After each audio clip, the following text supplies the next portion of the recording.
Hello students, now in the third part of consumer protection, we are doing here in this part, who is the consumer, what is the complaint, who is the complainant, and what is defect, what is deficiency.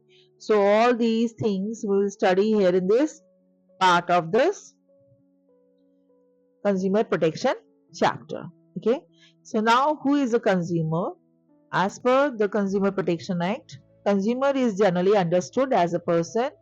कौन है वो जो कि जो है goods या services purchase करता है किसी कंसिडरेशन के लिए, राइट, यानी कि मींस फॉर कैश और सम काइंड टाइप, बट वो पर्सन इंक्लूडेड नहीं है जो उनको कमर्शियल पर्पसेस के लिए खरीद रहे हैं गुड्स और सर्विसेज को, यानी कि फर्दर रीसेल के लिए खरीद रहे हैं.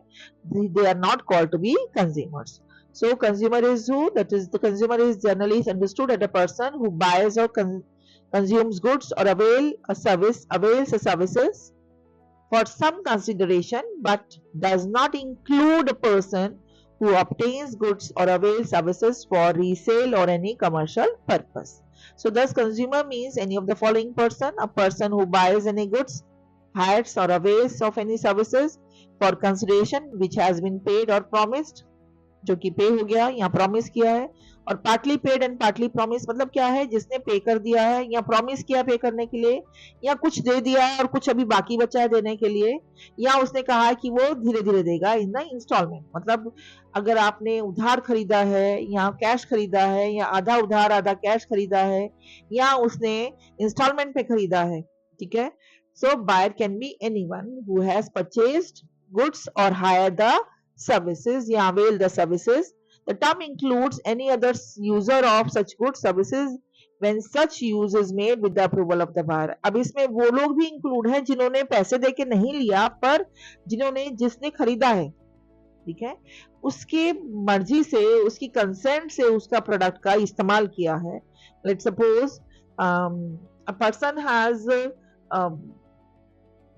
purchased a machinery, and with the consent of the person, his friend has used his machine, right, like a trimmer.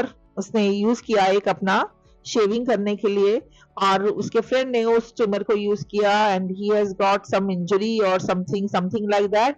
So that person is also being considered as injured. This is consumer and he can appeal in the court of consumer. This is forum. The term consumer does not include a person who obtains such goods or avail of such services for commercial purposes or for resale.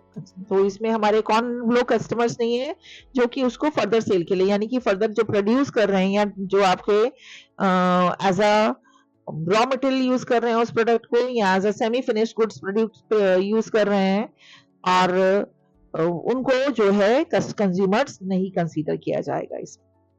Who is not a consumer? Consumer Protection Act 1986 के हिसाब से person who obtains food for the goods, not foods. This is goods for the sale or commercial purposes. Into 1986 and 2019 as well. Person who obtain goods for the sale or commercial purposes. The person using without the approval of the buyer. The person who is beneficiary of services without approval of the buyer or of the services. The person who obtains goods or services without consideration as a gift, या sample आपने लिया है कहीं, आपको books में as a sample मिल गया, या आपको एज अ गिफ्ट मिल गया, या आपको you have by chance you have found somewhere on the road कोई चीज मिली, आपने उसका इस्तेमाल किया, तो आप क्या है उस गुड्स के आप कस्टमर नहीं, आप कंज्यूमर कंसीडर नहीं किए जाएंगे उस केस में. तो कौन कौन नहीं है? जो कि रीसेल पर्पस के लिए ले रहा है, या बिना अप्रूवल के बायर के यूज कर रहा है, या बिना अप्रूवल के बायर के उसकी सर्विसेज का इस्तेमाल कर रहा है, या उस आपको एज अ गिफ्ट मिला है, किसी ने गिफ्ट दिया आपको, किसी ने लाइक आपने उसको बिना पैसे के लिया है, या कोई सैंपल फ्री आपको मिल गया है किसी बुक या मैगजीन में, या एज इट इज किसी ने आपको सैंपल दिया है एज अ गिफ्ट, क्या as a sample, free sample दिया गया है, तो उस केस में आप उस चीज के कंज्यूमर नहीं माने जाएंगे. That means you are not able to appeal in the consumer court in those cases. ठीक है, आप कब कर सकते हैं? जबकि आप कंज्यूमर की स्टैंडिंग में हैं, यानी कि आप पैसे देके खरीद रहे हैं, राइट, या उधार में भी, यानी कि पैसे अभी आपने देने हैं तब खरीद रहे हैं आप सामान को, इंस्टॉलमेंट में खरीद रहे हैं, या आपकी आपकी मर्जी से आपने खरीदा है सामान, आपकी मर्जी से किसी ने आपका सामान इस्तेमाल किया है और उसको कोई नुकसान हुआ है, तो ही आप कंज्यूमर कोर्ट में अपील कर सकते हैं, right. Now who can file a complaint, कौन कौन कर सकता है? Customer, it is a consumer itself, registered voluntary consumer association, like आपकी जो एनजीओ वगैरह है, or in under any other law for the time being in force under the Companies Act 1956 में कोई आपकी एसोसिएशंस है, रजिस्टर्ड है, कोई कंपनी है, कंपनी भी कर सकती है, या कोई भी और लॉ के हिसाब से कोई और आपकी जो ऑर्गेनाइजेशन है वो कर सकती है, सेंट्रल गवर्नमेंट, स्टेट गवर्नमेंट कर सकती है, राइट। वन और मोर कंज्यूमर्स, जब बहुत सारे कंज्यूमर्स आपके अफेक्टेड हो रहे हैं तो एक एक से ज्यादा कंज्यूमर मिलके भी एज ए ग्रुप बना के भी कंप्लेन कर सकते हैं। अगर कस्टमर की कंज्यूमर की डेथ हो गई है तो उसका कोई लीगल हायर जो है या उसका रिप्रेजेंटेटिव है, जो लीगल रिप्रेजेंटेटिव है, वो उसके बिहाफ पे जो है केस फाइल कर सकता है, और माइनर के केस में उसके parents. What is meant by complaint? Complaint क्या है? ठीक है, कंप्लेन अब क्या है? Complaint means any allegation in writing made by the complainant. Complaint करने वाले ने क्या दी है? कोई एलिगेशन लगाया है राइटिंग में, ठीक है। एन अनफेयर ट्रेड प्रैक्टिसेस और a restricted trade practices has been adopted by any trader और सर्विस प्रोवाइडर। तो आपके कोई भी अनफेयर ट्रेड प्रैक्टिस या रिस्ट्रिक्टेड ट्रेड प्रैक्टिस हुई है जो कि ट्रेडर ने या सर्विस प्रोवाइडर ने की है कंज्यूमर के अगेंस्ट, कोई भी डिफेक्ट है प्रोडक्ट में, गुड्स में, ठीक है, which are purchase by the consumer और which he agreed to purchase, जो उसने खरीदे हैं या वो जो खरीदने के लिए जिस वो तैयार है, और उसमें कोई अगर डिफेक्ट हो गया तो if there is a deficiency in the services which he hired or avail or which he agreed to hire or avail, तो जो डेफिशिएंसी कोई सर्विसेज में जिस जो उसने ले ली है या जो लेना चाह रहा है उसमें भी अगर है तो उसके लिए भी वो कंप्लेन कर सकता है। अ ट्रेडर और a service provider as charge for the goods or for the services mentioned in the complaint a price in excess of the price। तो क्या है? if the trader has charged price in excess of the price which has been mentioned there or which should be charged for the goods or the services, ठीक है, or goods which will be hazardous to life and safety when used are being offered for sale to the public in contravention of any standard related to safety of such goods। तो आपने जो है hazardous goods थे safety के लिए, जबकि वो आपके स्टैंडर्ड जो थे सोसाइटी में प्रोवाइड करने के लिए, उन स्टैंडर्ड से आपने ज्यादा जो है नीचे स्टैंडर्ड्स आपने देके उसको सेल कर दिया। इन कॉन्ट्रावेंशन, आपने उन स्टैंडर्ड्स को कॉन्ट्राडिक्ट करके वो सेल किए हैं मार्केट में और उससे कोई नुकसान हुआ है अगर, so that is also a part of the complaint, ठीक है। उसके लिए भी वो राइटिंग में आपको जो है कंप्लेनेंट जो है कंप्लेन लिख सकता है। Against whom the complaint can be filed, किस किस के अगेंस्ट फाइल की जा सकती है? First is the trader.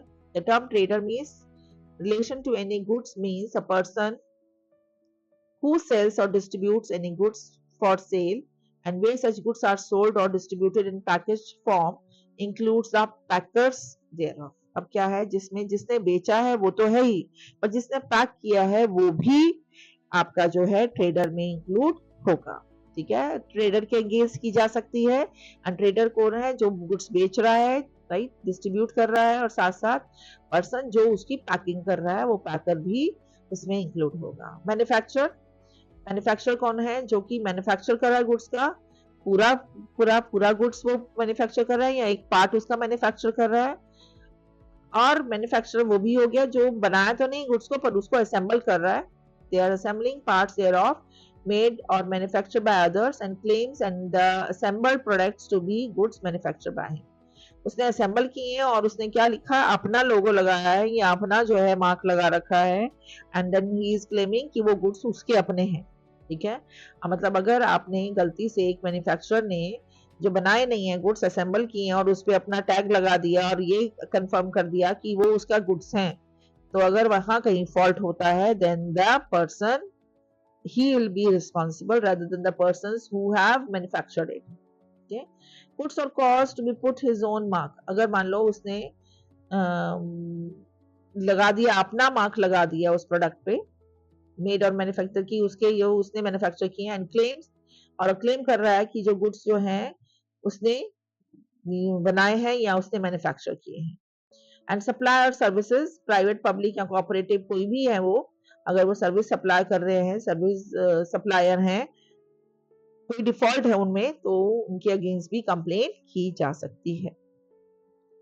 Define defects and deficiencies. अब डिफेक्ट और डेफिशिएंसीज में क्या फर्क होता है? Defect is in context of the good and deficiency is in context of the services. ठीक है, डिफेक्ट और डिफिशिएंसी जो वर्ड है वो गुड्स और सर्विसेज के कंटेक्स्ट में है। डिफेक्ट आ जाता है आपके प्रोडक्ट में, और डेफिशिएंसी की बात करते हैं तो आपकी जो इम्परफेक्शन है, जो क्वालिटी जो आप सर्विसेज प्रोवाइड कर रहे हैं उसके बिहाफ में बात की जाती है। So what does defect means? कहीं imperfection or shortcoming in the quantity, quality, potency, purity or standard which is required to be maintained by any law for the time being in force or under any contract expressed or implied, right? Not reply, expressed or implied, IMPLYED, implied, IMPLIED, implied, or as is claimed by the trader in any manner whatsoever in relation to goods. ठीक है, सो क्या है ये, किसके relation में है? Goods के relation में है। दैट इज इम्परफेक्शन और shortcoming in the quantity, quality, potency, purity और standard which is required to be maintain by any law. ठीक है, in relation to goods. So आप इतना भी लिखेंगे तो आपका आंसर कंप्लीट माना जाएगा, right? So any fault, imperfection, shortcoming or inadequacy in the quality, this is क्या है? fault है, imperfection है, shortcoming है, that is imperfection के साथ fault भी हो गया, and inadequacy, ठीक है, in the quality, nature and manner of performance। क्या है इसमें? प्योरिटी, पोटेंसी थी, यहाँ पे है nature and manner of performance which is required to be maintain by any law for the time being in force. ठीक है, वही है, और has been taken to be performed by a person, यहाँ पे परफॉर्म करने के लिए कहा है, in pursuance of a contract or otherwise in relation to any services। तो किस रिलेशन में है? in relation to services, then it is called to be deficiency। कोई shortcoming या imperfection है। so this is all about some terms related to consumer protection, right? So ending up this part here, so in the next part we'll continue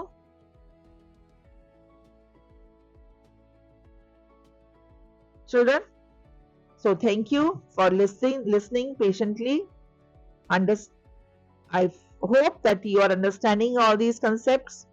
Revise it, right? And write in your comments and keep giving. This is your comments. Subscribe the channel and like the channel. Thank you very much, students. Goodbye. See you soon.